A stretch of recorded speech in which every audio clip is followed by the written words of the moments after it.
कब कहें कि हम समर्थ हैं? क्या हम समर्थ हैं कि देवनागरी लिपि विश्व लिपि के रूप में विकसित हो सकती है, या उसको एक्सेप्ट किया जा सकता है, स्वीकार किया जा सकता है? एक्सेप्ट तो अंग्रेजी वर्ड है, स्वीकार किया जा सकता है। उसके लिए पहले हमको अपना मूल्यांकन करना पड़ेगा कि आखिर में जो देवनागरी लिपि है उसकी क्या विशेषताएं हैं, क्या उसके मजबूत पक्ष हैं जो हमें इसको विश्व लिपि के रूप में प्रतिस्थापित करने में सहायक सिद्ध हो सकती हैं।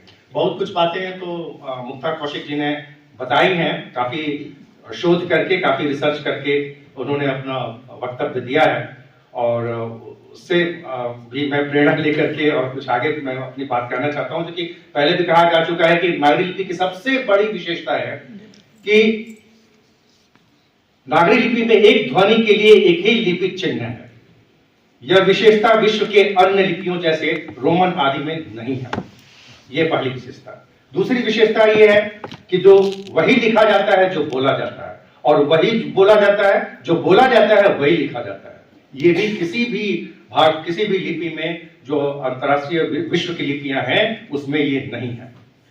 जैसे रोमन का क शब्द ध्वनि के लिए कई वर्ण हैं, जैसे क्राइस्ट है, काइस्ट है, कैट है, प्लक है, डक है, और सी का उच्चारण क के रूप में भी होता है और स के रूप में भी होता है, जैसे सर्कस, सर्किट, सिनेमा, सेरेमनी वगैरह। लेकिन अगर क लिखा है तो हम देवनागरी लिपि में क ही पढ़ेंगे, बिना पूर्व ज्ञान के भी हम उच्चारण वही करेंगे जो हमें करना है।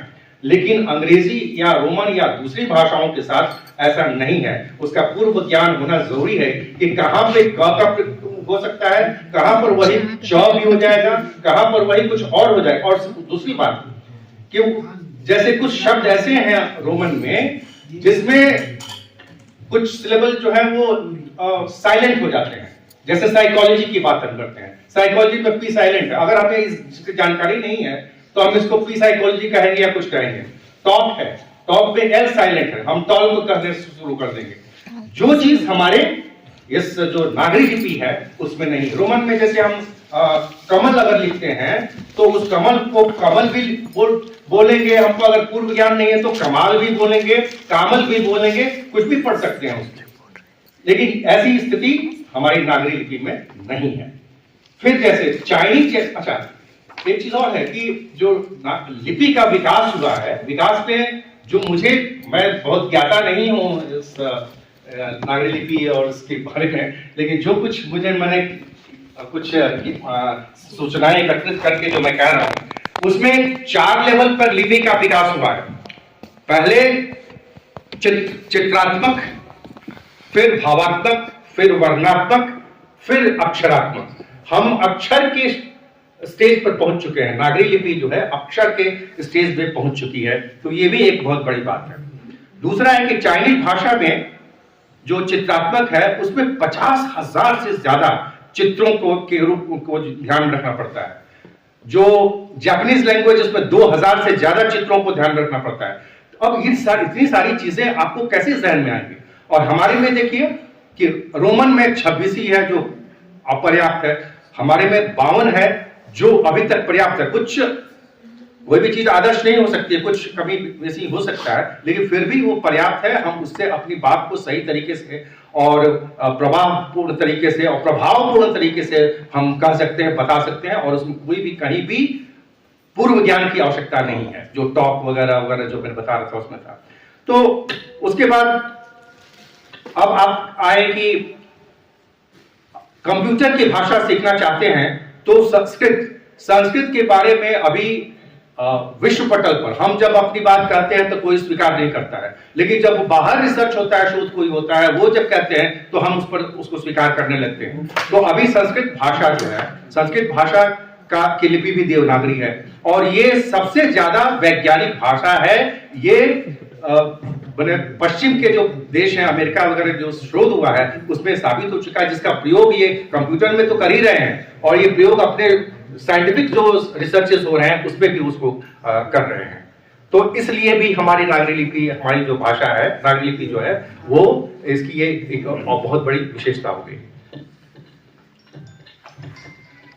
तो ये सारी जो विशेषताएं हम बता रहे हैं, ये हमारी जो मजबूत पक्ष हैं उसके बारे में हम लोग इसके चर्चा कर रहे हैं। अब मैं संक्षेप में ही बात करना चाहूंगा, मैंने कुछ ऐसे तैयार नहीं किया था विशेष रूप से, कि देवनागरी लिपि का महत्व अपने ध्वन्यात्मक और वैज्ञानिक गुणों के आधार पर, जो मैं कह रहा था, नागरी लिपि विश्व की सर्वोत्तम लिपि है, जो कुछ नए परिवर्तनों के साथ एक विश्व लिपि बनने का सामर्थ्य रखती है। अब हम कह सकते हैं इन सब विशेषताओं के आधार पर हम कह सकते हैं कि हमारी ये जो लिपि है, नागरी लिपि है, वो विश्व लिपि बनने का सामर्थ्य रखती है। अब सोशल मीडिया है, वेबसाइट है, डिजिटल प्लेटफॉर्म है, इन सबों पर डिफरेंट वेब से जो इंटरेक्शन हो रहा है, उसमें हमको नागरी लिपि में इंटरेक्ट करने में बहुत, मैंने उसमें इंटरेक्ट का शब्द अभी मेरे दिमाग में नहीं आ रहा है, मैं अब धीरे धीरे शब्दों को प्रयोग करने लाऊंगा इंटरेक्ट करने में, क्योंकि आप हिंदी में भी हम लोग इंटरेक्ट लिख सकते हैं, तभी तो हमारी जो एक्सेप्टेबिलिटी बढ़ेगी। जैसे कि अंग्रेजी रोमन में जंगल शब्द, डकैती शब्द यूज हुआ है, तो हम भी कुछ चीजों को, जैसे रेल तो यूज करते नहीं, तो उस तरह से एक्सेप्टेबिलिटी बढ़ेगी। मेरा ये कहने का मतलब है कि उस प्लेटफॉर्म पर भी जो हिंदी का में कई तरह के पेजेस, कई तरह के वेबसाइट, कई तरह की चीजें आने लगी हैं, अंग्रेजी में भी हिंदी में भी आने लगे हैं। यूएन में जो बात हो रही थी कि संयुक्त राष्ट्र संघ में यूनेस्को में 9वें भाषा के रूप में हमारी हिंदी को स्वीकृति दे दी गई। हालांकि यूएनजीए में अभी नहीं है, वहां 6 ही भाषाएं हैं जिनको स्वीकृति मिली हुई है, और वहां पर लेकिन फेसबुक और ट्विटर वगैरह ये सब एक्टिव हो गए हैं हिंदी में, ये एक अच्छी बात है। और अब बात बनती है जैसे कि अंग्रेजी क्यों इतना पॉपुलर हो गया, इसलिए कि औद्योगिक क्रांति के उपरांत जहां जहां उपनिवेश हुए वहां वहां गए, और साथ साथ अंग्रेजी और अपने संस्कार और संस्कृति को वो लोग लेके आए। आज हम, यही समय है, अभी मोदी जी कहते हैं कि यही समय है, सही समय है, ये हमारी नागरी लिपि के लिए भी यही समय है और सही समय है, क्योंकि हम अगर बीज कितना भी अच्छा हो लेकिन वातावरण नहीं बने, वो सॉइल न मिले, वो खाद न मिले, तो प्रस्फुटित पल्वित नहीं होगा। तो अब हमारे पास, हम ठीक है, बहुत हम, हमारी नागरी लिपि बहुत ही समृद्ध थी, बहुत ही अच्छी थी, सरल थी, वैज्ञानिक थी, सब बात करने के लिए है, लेकिन उसके लिए सही समय की आवश्यकता थी, जिसमें कि प्रशासन का भी और जो हमारे राजनीतिक जो भी राजनेता हैं जो शासन में हैं, उनका सपोर्ट होना जरूरी है, जो अब आजकल हमें मिल रहा है कि प्रधानमंत्री मोदी जी, जैसा बताया गया कि वो जहां जाते हैं वो हिंदी में ही बोलते हैं, ये बिल्कुल है। अब उसके, जब एक प्रधानमंत्री बोलता है तो नेचुरली उस भाषा की का जो सामर्थ्य है और उसका प्रभाव है वो विश्वव्यापी हो जाता है। पहले तो अटल बिहारी वाजपेयी जी ने इसकी शुरुआत की थी, उसके पहले किसी ने ये नहीं सोचा कि हम हिंदी को या नागरी लिपि को विश्व पटल पर लाने का प्रयास करें।